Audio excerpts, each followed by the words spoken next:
Kalena dhamma sawanang etamang kalamutamang. Penuturan syair Dhammapada di video ini ditujukan untuk kita renungkan. Penuturan bahasa Palinya bukan sebagai sarana pembelajaran pengucapan bahasa Pali yang benar. Meskipun demikian, penutur tetap berusaha sesuai kemampuannya untuk mengikuti aturan pengucapan menurut tata bahasa Pali. Namun dengan segala kerendahan hati, penutur memohon maaf atas kesalahan yang terjadi, baik dalam pengucapan maupun dalam pelantunan bahasa Pali dari bait-bait Dhammapada ini. Untuk syair Palinya, penutur memilih membacakan dari hard copy kitab Pustaka Dhammapada Pali Indonesia yang diterbitkan oleh Sangga Theravada Indonesia. Untuk terjemahan bahasa Indonesia dan kisah latar belakangnya, penutur memilih membacakannya dari sumber web samaggipala.or.id di bagian Dhammapada. Semoga syair Pali Dhammapada beserta arti dan kisah latar belakangnya ini dapat kita renungkan sehingga membawa manfaat kebijaksanaan bagi kita semua.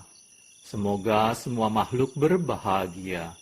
Sadhu, sadhu, sadhu. Terima kasih.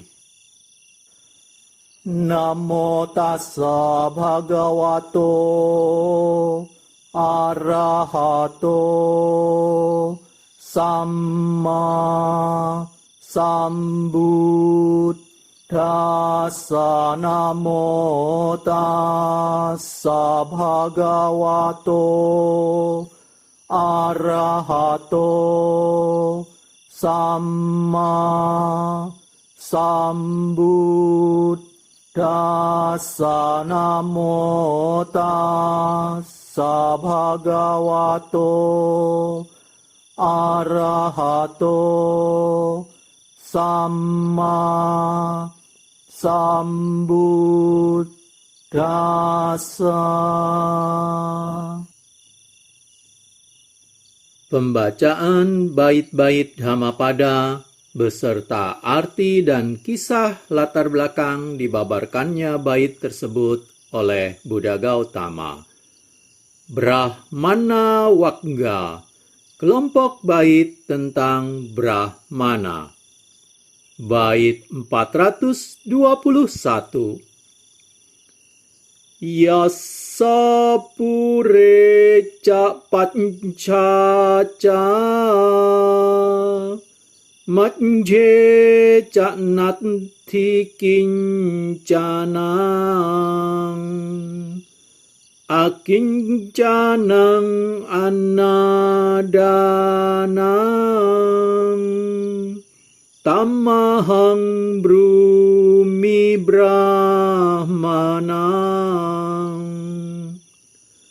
Bait 421 artinya, orang yang tidak lagi terikat pada apa yang telah lampau, apa yang sekarang, maupun yang akan datang, yang tidak memegang ataupun melekat pada apapun juga, maka ia kusebut seorang Brahmana.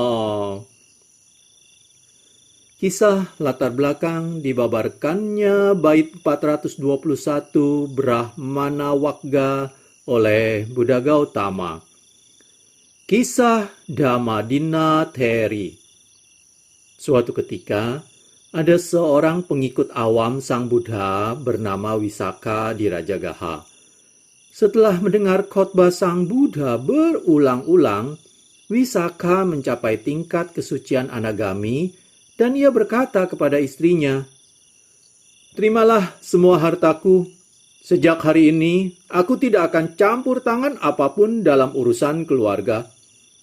Istrinya, Dhammadinna, menjawab, "Siapa yang akan menelan air ludah yang telah engkau buang?" Kemudian ia minta izin darinya untuk masuk dalam pasamuan dan menjadi seorang bhikkhuni. Setelah menjadi seorang bikuni, ia pergi ke sebuah wihara di suatu desa kecil bersama para bikuni lain untuk melatih meditasi. Dalam waktu yang singkat, ia mencapai tingkat kesucian arahat dan kembali ke Raja Gaha. Wisakha, setelah mendengar bahwa Dhammadina telah kembali, pergi menemuinya dan bertanya kepadanya beberapa pertanyaan.